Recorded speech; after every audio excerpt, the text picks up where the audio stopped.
കാലചക്രം കറങ്ങിക്കൊണ്ടേയിരിക്കുകയാണ്. ഹേമന്തവും ശിശിരവും ആഷാഢവും അങ്ങനെ മാറി മറിഞ്ഞുകൊണ്ടേയിരിക്കുന്നു. നമ്മളെല്ലാവരും ജീവിതത്തിൻ്റെ ഒട്ടപ്പാച്ചിലുകൾക്കിടയിലാണ്.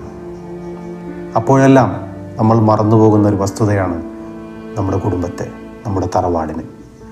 പലപ്പോഴും നമ്മൾ കൂട്ടുകാരോടൊക്കെ നമ്മുടെ തറവാട്ട് മഹിമയൊക്കെ വാതോരാതെ സംസാരിക്കാറുണ്ട്. പക്ഷേ നമ്മുടെ തറവാട്ടിലേക്ക് നമ്മളൊന്ന് എത്തി നോക്കാൻ പോലും നമുക്ക് സമയം കിട്ടാറില്ല.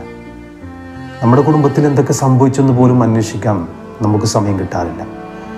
അതിലെത്ര പേർ രോഗികളാണെന്ന് പോലും തിരിച്ചറിയാത്തൊരു കാലത്തിലൂടെയാണ് നമ്മൾ സഞ്ചരിക്കുന്നത്. പക്ഷെ നമുക്കിതൊക്കെ മനസ്സിലാവുന്നൊരു സമയം നമുക്ക് വരുന്നത് നമുക്കൊരു വിഷമഘട്ടം വരുമ്പോൾ മാത്രമാണ്. അപ്പോഴെല്ലാം നമ്മുടെ മുന്നിലേക്ക് ആദ്യമായി ഓടിയെത്തുന്നത് നമ്മുടെ കുടുംബമാണ്. അതുകൊണ്ട് തന്നെ മനുഷ്യ സമൂഹത്തിലെ ആദ്യത്തെ ആവശ്യകോശമാണ് കുടുംബമെന്ന് പറയുന്നത്. മറക്കാതിരിക്കുക നമ്മുടെ പ്രിയപ്പെട്ട കുടുംബത്തെ, നമ്മുടെ തറവാടിനെ.